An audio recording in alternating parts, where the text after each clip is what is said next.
Bienvenue dans le Financier, votre rendez-vous économique quotidien sur Africa 24. Voici les titres.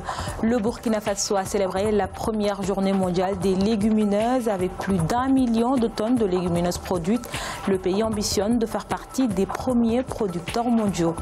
Au Rwanda, 666 milliards de francs rwandais ont été collectés par l'Office rwandais pour l'année fiscale 2018-2019. Une bonne performance à un taux de plus de 100%, l'une des meilleures de ces 20 dernières années. Et puis nous terminerons par un point sur les marchés boursiers africains.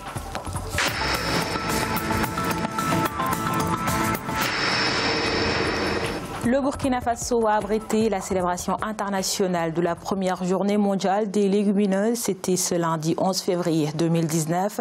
Avec plus d'1 million de tonnes de légumineuses cumulées produites en 2018, les autorités entendent davantage promouvoir la chaîne de valeur au bénéfice des ménages. Reportage de notre correspondant Jean-Paul Ouedraogo.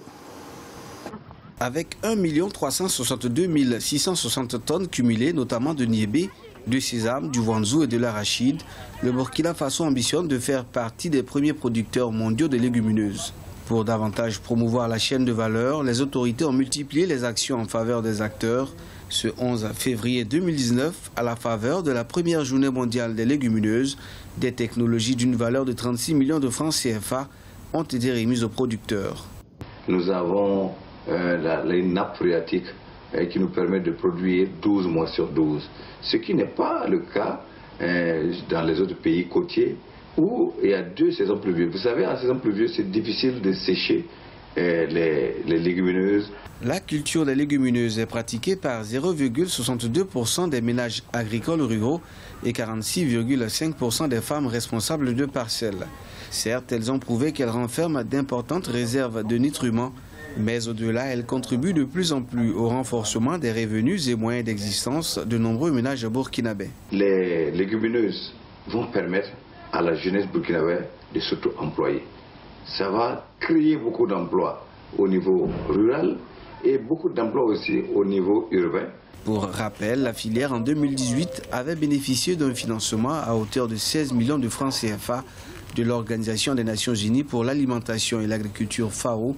Du reste, une irrigation bien organisée à travers le pays et la réalisation de structures de stockage permettront un développement plus accru du secteur. Vers une réduction de moitié de la taxe sur les dividendes des sociétés au Bénin, cette mesure vise, selon le gouvernement, à stimuler l'investissement. Elle devrait s'étendre aux entreprises cotées en bourse.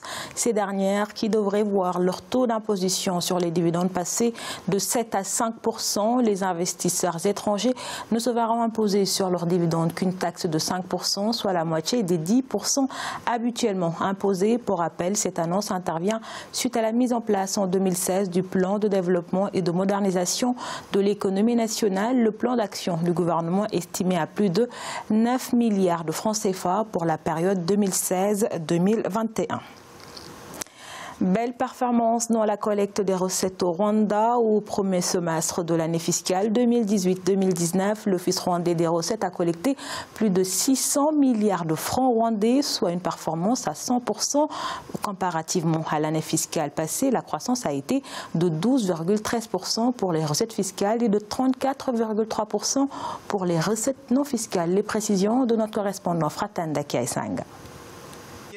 666 milliards de francs rwandais, c'est la somme collectée par l'Office rwandais des recettes au cours des 6 premiers mois de l'année fiscale 2018-2019. Les estimations s'élevaient à 660 milliards, soit un excédent de près de 6 milliards. Une bonne performance à un taux de plus de 100%, l'une des meilleures de ces 20 dernières années. Les principales raisons qui ont conduit à une bonne performance pendant ces 6 derniers mois incluent une bonne croissance économique réalisée par le pays et un bon niveau de compréhension du rôle des taxes par les citoyens. Pour les recettes fiscales, on remarque une croissance de 12,3% par rapport à la même période lors du précédent exercice fiscal. Les recettes non fiscales, elles, ont connu une croissance de 34,3%. L'une des raisons de cette performance est aussi la réduction des pressions de l'inflation.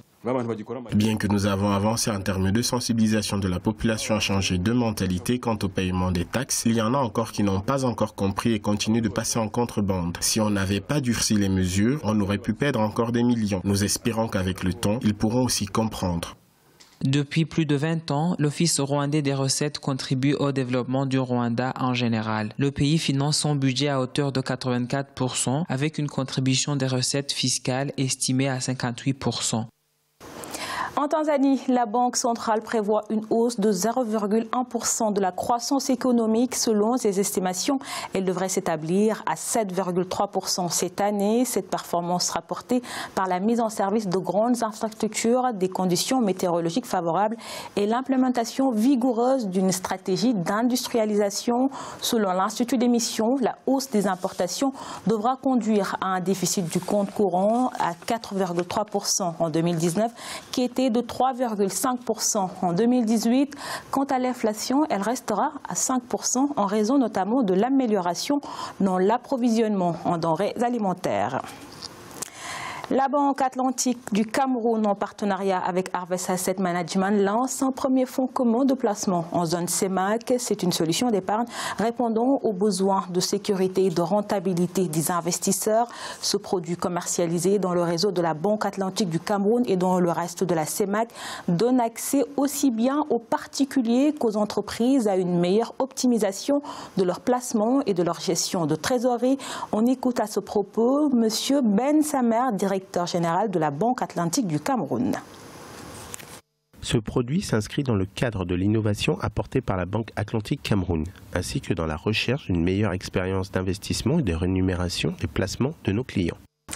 Il est à présent de faire le point sur les marchés boursiers africains. En Afrique australe et dans l'océan Indien, à la mi-journée, l'indice de Maurice perdait 0,10%. La bourse de Johannesburg augmentait de 1,08%. La bourse de Nairobi était stable et la bourse de Gaborone était également stable.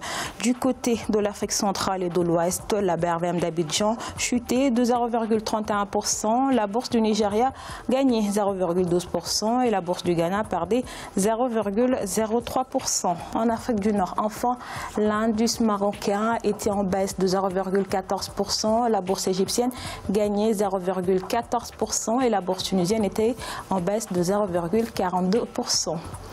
C'est la fin de cette édition du Financière. Merci de nous avoir suivis. On se retrouve bientôt pour un nouveau rendez-vous de l'économie sur Africa 24.